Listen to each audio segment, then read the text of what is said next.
Hello and welcome back to Curry Soup. Today, we are continuing with part 2 of how to lower your blood pressure naturally. If you haven't seen part 1, I'll leave a link down in the description box below.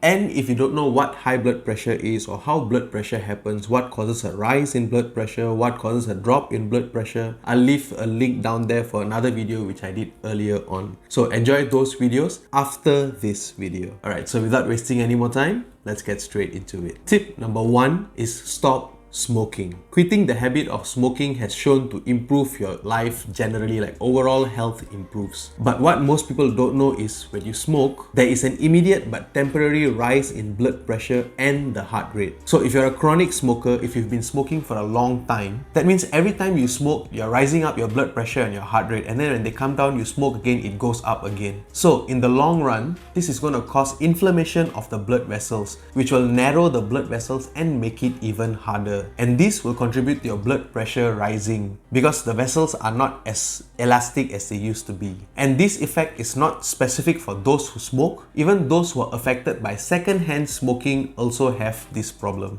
So stop smoking. Tip number 2, reduce excess stress. We are living in a world where we are surrounded by stress. There's workplace stress, there's family stress, and then there's politicians. So it's very important for you to find how you can relax, your specific way of relaxing, and then allocate a time in your day to just relax. There are many ways to do this. You can read a book, you can go for a walk, you can do deep breathing exercises, you can watch a comedy movie, anything, as long as your body has time to relax and recover itself from the daily stress you faced. Tip number 3, try yoga or meditation. There are like a lot of many types of meditations out there. There's mindfulness meditation, transcendental meditation. There's so many out there. And a study in 2012 where they used 19,000 participants to see the effect of meditation on the stress level and consequently on the blood pressure, they managed to prove that meditation can be used successfully to reduce daily stress and as a result reduce their blood pressure, which leads to a much healthier life. You can also try yoga. Yoga is basically just breath control, meditation and posture techniques, and it has been shown to successfully reduce stress and reduce blood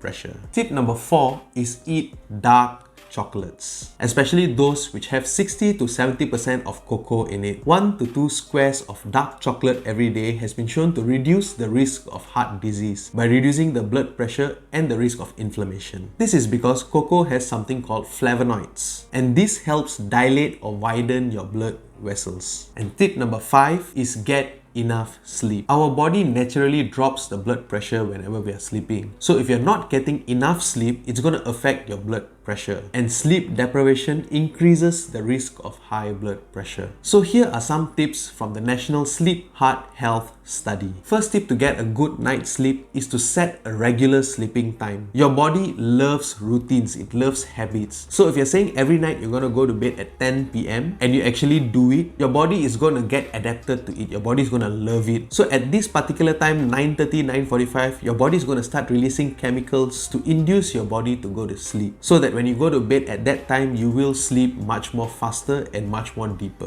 On the other hand, if you're not controlling your sleeping time, if you're sleeping whenever you want to, your body doesn't know when to release these chemicals. One day it's at 7 p.m, another day it's at 2 a.m, and this is going to mess your health up in more ways than one. So set a regular sleeping time and go to bed on time. Tip number 2, relax at night. Don't do anything strenuous, don't do anything stressful at night right before you sleep. Don't watch WWE or watch some Korean drama, oppa, I don't know. Try to watch something soothing or try to listen to music, read a book, and then go to sleep. This way you'll fall asleep much easier as well. Tip number 3, do your exercises earlier in the day. Don't exercise too close to bedtime, because when you're exercising, your heart rate is rising, your body's going to be releasing adrenaline, and this adrenaline will take some time to dissipate and go down. So if you're working out too close to bedtime, by the time you're on the bed, your body is still filled with adrenaline and it won't be easy to sleep that way. Tip number 4, avoid naps. I know most of us love to nap. I know it's the best time in the day to sleep. But still, if you're going to sleep in the afternoon, your bedtime is going to get ruined. Because in order for you to get to sleep, your body must actually be tired. If you're already rejuvenated, especially for those of you who are napping for like 2 hours, 3 hours, that's not called nap anymore. If you're someone who practices power nap like 15 minutes, then by all means. But if you're going to take longer than that, better avoid it. Save it for the night time. Tip number 5, make your room comfortable. spend some money, invest some money on your bed, like get the softest pillow, get the softest bed, get the best comforter, have an air condition in your room. Just make your surrounding very comfortable, very nice to sleep, very cozy. This way it's easier and it's nicer to fall asleep there. And finally, have a proper good night rest. That means sleep for at least 6 to 8 hours a night in one go. Don't go more than that, don't go less than that, because those who sleep lesser than 7 hours or those who sleep more than 9 hours are more prone to high blood pressure. And that's everything about 5 ways to reduce your blood pressure naturally. If you found this video to be valuable, if you learned anything at all from this video, the only thing I ask is for you to share this video with your friends and family members. Spread the knowledge.